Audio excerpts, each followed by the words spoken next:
Film Star Wars baru tentang Ben Solo ini sempat disetujui aktornya dan Lucasfilm, bahkan naskahnya sudah selesai, tapi dibatalkan langsung oleh Disney, dan menjadi film pertama Star Wars dengan skrip yang sudah selesai yang dibatalkan.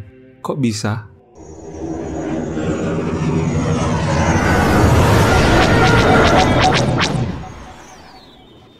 Sekitar tanggal 21 Oktober, Adam Driver membuat geger dunia Star Wars. Dalam sebuah wawancara, ia mengungkap bahwa ia dan sutradara pemenang Oscar, Steven Soderbergh, telah menulis dan mengajukan proyek film baru dalam semesta Star Wars, berjudul The Hunt for Ben Solo. Memangnya ceritanya tentang apa sih? Kenapa perlu banget ada cerita ini? Setelah berakhirnya The Rise of Skywalker, Adam Driver masih merasa kisah Ben Solo ini belum benar-benar selesai. Ia pernah berkata, "There's still something left to explore in him." Sebuah perasaan bahwa penebusan Ben tidak boleh berhenti hanya di satu adegan itu.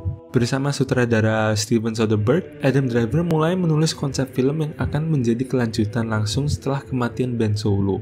Awalnya proyek ini punya nama sandi Quiet Lives. Di tahap awal, Soderbergh dan Rebecca Blunt, penulis naskah yang juga sering bekerja dengannya, mulai membangun struktur cerita, sebuah kisah pencarian antara hidup dan mati tentang seseorang yang mungkin tak benar-benar pergi. Mereka kemudian membawa ide ini ke Lucasfilm dan langsung bertemu 3 nama besar di balik arah cerita Star Wars modern, yaitu Kathleen Kennedy, Carrie Beck, dan Dave Filoni. Reaksi mereka sebenarnya positif. Lucasfilm menyukainya. Lucasfilm bahkan memanggil Scott Z. Burns, penulis film Contagion, untuk menyusun versi final naskahnya. Semua berjalan dengan lancar selama hampir 2 tahun pengembangan. Hingga akhirnya, proyek ini punya judul resmi The Hunt for Ben Solo. Menurut Soderbergh, Lucasfilm sangat antusias. Mereka menyukai konsepnya, kisah yang misterius yang akan menggali sisi manusia dari Ben Solo, bukan sekadar Kylo Ren yang kita kenal. Tapi ketika proposal itu dipresentasikan ke meja eksekutif Disney, ada Bob Iger dan Alan Bergman, proposal mereka ditolak dengan alasan mereka tidak mengerti bagaimana Ben Solo masih bisa hidup. Loh. Lah terus, kok Palpatine bisa hidup kembali? Ini yang membuat para fans termasuk saya ya kecewa dengan keputusan Disney. Maksudnya salah satu alasan para fans tetap nonton sequel justru ya karena Ben Solo sendiri. Karena Ben Solo memang sebagus itu jika dibandingi sama Rey, Poe, Finn, dan sebagainya. Apalagi kita dapat aktor yang bukan sembarangan seperti Adam Driver ini. Naskah The Hunt for Ben Solo mengungkap bahwa Kylo Ren ternyata selamat dari pertemuannya dengan Kaisar Palpatine di Exegol. Luka di tubuhnya parah, tapi lebih dari itu jiwanya hancur. Ia bukan lagi Kylo Ren, namun belum sepenuhnya Ben Solo.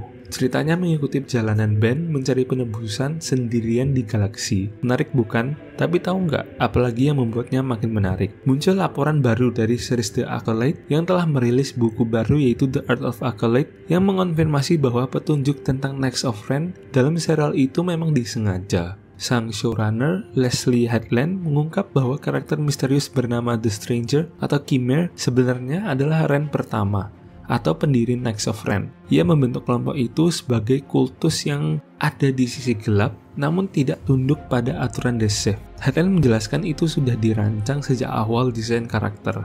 Mereka tahu bahwa mereka akan memperkenalkan Darth Plagueis yang nantinya harus berujung pada Palpatine sebagai muridnya. Jadi bagaimana menjaga kesinambungan Rule of Two jika hanya boleh ada 2 Sith pada satu waktu? Jawabannya, dengan menciptakan sebuah sekte di luar sistem Sith. Sekelompok pengikut kegelapan yang hidup di bayang-bayang. Dan disitulah lahir Knights of Ren. Di The Rise of Skywalker, Ben akhirnya menebus dirinya, meninggalkan nama Ren dan mengorbankan hidupnya untuk menyelamatkan Rey. Tapi bagi Adam Driver dan Steven Soderbergh itu belum cukup. Mereka ingin memperlihatkan sisi lain dari kisah itu, apa yang terjadi setelahnya. Film The Hunt for Ben Solo seharusnya menjadi penutup spiritual bagi perjalanan Knights of Ren. Ya, meski Knights of Ren sedikit banget disorot di sequel. Kalau kamu dengar nama Steven Soderbergh, mungkin yang langsung kepikiran adalah sutradara yang nggak pernah bisa ditebak. Kadang dia bikin film besar penuh keseruan kayak Ocean's 11, kadang dia bikin drama psikologis kayak Solaris atau Traffic, terus besoknya tiba-tiba bikin film kecil tapi keren kayak Looking Lucky, Unsane, atau High Flying Bird. Lalu yang bikin dia cocok banget buat The Hunt for Ben Solo adalah gaya kerjanya yang efisien tapi artistik. Dia sering bikin film dengan budget rendah sampai menengah, tapi hasil akhirnya kelihatan kayak produksi besar. Karena dia mengontrol hampir semuanya sendiri, dari kamera, editing, bahkan sinematografinya. Bukan kontrol penuh tapi sebagian besar. Soderbergh juga dikenal suka main di banyak genre, mulai dari komedi, thriller, sci-fi, drama politik, sampai ke film kejahatan. Jadi jam terbangnya sudah tinggi banget lah ya. Fans yang ingin The Hunt for Ben Solo tetap nggak tinggal diam.